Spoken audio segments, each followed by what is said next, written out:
नमस्कार, मैं राहुल कठेरिया।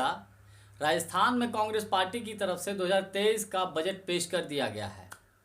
बजट पेश किया है मुख्यमंत्री अशोक गहलोत जी ने।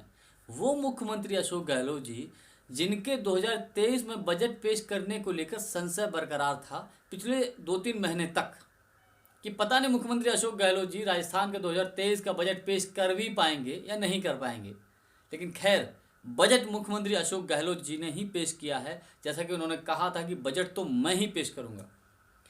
लेकिन मुख्यमंत्री अशोक गहलोत जी ने जिस प्रकार से बजट में घोषणाएं की है वो बहुत ही काबिले तारीफ है, ऐतिहासिक है। शायद इसीलिए मुख्यमंत्री अशोक गहलोत जी इस बात की जिद कर रहे थे कि 2023 का बजट जो है वो ही पेश करेंगे। मैं मुख्यमंत्री अशोक गहलोत जी की राजस्थान की 2023 की बजट की प्रमुख घोषणाओं के बारे में, चुनिंदा घोषणाओं के बारे में बताऊंगा। सबसे पहले बात कर लेते हैं चिरंजीवी योजना की। चिरंजीवी योजना में अभी तक राजस्थान में क्या था कि राजस्थान वासियों को 10 लाख रुपए तक का फ्री इलाज मिलता था। लेकिन मुख्यमंत्री अशोक गहलोत जी ने इसका क्राइटेरिया बढ़ाकर 10 लाख से 25 लाख कर दिया। यानी कि राजस्थान की जनता को अब 25 लाख तक का मुफ्त इलाज मिलेगा।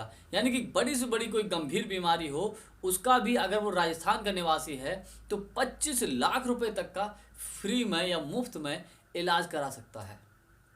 दूसरी बड़ी घोषणा की है कि 100 यूनिट तक राजस्थान की जनता को बिजली फ्री मिलेगी। 100 यूनिट का मतलब ये है, ये राजस्थान की जनता के लिए बहुत बड़ी राहत की बात है। क्योंकि आज के महंगाई के दौर में घर का बजट ये महंगाई बिगाड़े हुए है, तो अगर 100 यूनिट तक बिजली माफ़ हो जाती है तो एक तरीके से राजस्थान की जनता को बहुत बड़ी राहत की बात है, बहुत बड़ा इसका लाभ मिलेगा। तीसरी बड़ी घोषणा है ओपीएस। ओपीएस राजस्थान देश का पहला राज्य है जिसने ओपीएस यानी पुरानी पेंशन स्कीम को लागू किया है। तो उसका अशोक गहलोत जी ने इस बार दायरा बढ़ा दिया है, कुछ और विभागों को इसमें शामिल कर लिया है। और इसका और लगभग एक अनुमान के मुताबिक 50,000 से 1 लाख और कर्मचारी इसके दायरे में आ जाएंगे।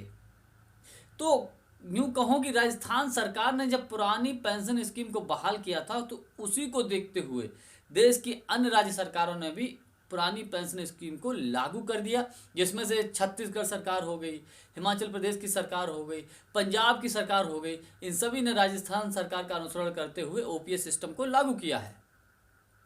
ये भी अपने आप में बड़ी घोषणा है, हम ये कह सकते हैं। महिलाओं की बात करें तो महिलाओं के लिए एक बड़ी घोषणा ये है कि अगर महिलाएं रोडवेज में बस यात्रा करती हैं तो उनको 50% किराए में छूट मिलेगी। ये मुख्यमंत्री अशोक गहलोत जी ने घोषणा की है, बड़ी घोषणा है। युवाओं की अगर बात करें तो युवाओं के लिए एक घोषणा ये है कि युवा जब किसी सरकारी नौकरी में फॉर्म डालते थे तो पैसा देना पड़ता था, लेकिन राजस्थान सरकार ने अब इसको निःशुल्क कर दिया है। किसी प्रकार का कोई पैसा नहीं देना पड़ेगा। अब वो फ्री में रजिस्ट्रेशन करा सकते हैं, अपना सरकारी नौकरियों का फॉर्म डालें। यानी कि बहुत बड़ी घोषणा है।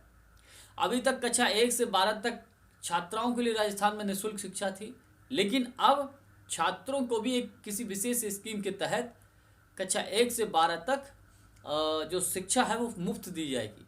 अगर यूँ कहूँ कि मिला जुला कर ये जो बजट है और भी घोषणाएं तो मुख्यमंत्री अशोक गहलोत जी ने कई की हैं। जो बजट पेश किया है 2023 का वो ऐसा बजट है, हम ये कह सकते हैं कि ऐतिहासिक बजट है। अभी तक देश में किसी भी राज्य में ऐसा ऐतिहासिक बजट देखने को नहीं मिला है। अब 2023 में जो विधानसभा का चुनाव होना है राजस्थान में, देखने वाली बात यह है कि उसमें इस बजट का कितना असर पड़ेगा। क्योंकि राजस्थान में अभी एक परीक्षा भी है राजस्थान की जनता के सामने, राजनीतिक पार्टियों के सामने, क्योंकि विधानसभा का चुनाव होना है। तो विधानसभा के चुनाव में इस लोक लुभावन बजट की कांग्रेस को कितना फ़ायदा मिलता है, कितना नुकसान होता है, या फिर वही परिपाटी चलेगी कि एक बार कांग्रेस एक बार भाजपा, एक बार कांग्रेस एक बार भाजपा, ये आने वाला वक्त ही बताएगा। लेकिन हम ये जरूर कह सकते हैं कि मुख्यमंत्री अशोक गहलोत जी ने जो बजट पेश किया है राजस्थान में, बहुत अच्छा बजट पेश किया है। युवाओं को, महिलाओं को, बुज़ुर्गों को, हर प्रकार से हर वर्ग का ध्यान रखा गया है इस बजट में। आज के लिए बस इतना ही। वीडियो को लाइक, शेयर और चैनल को हमारे सब्सक्राइब जरूर कर दीजिएगा। बहुत बहुत धन्यवाद। नमस्कार।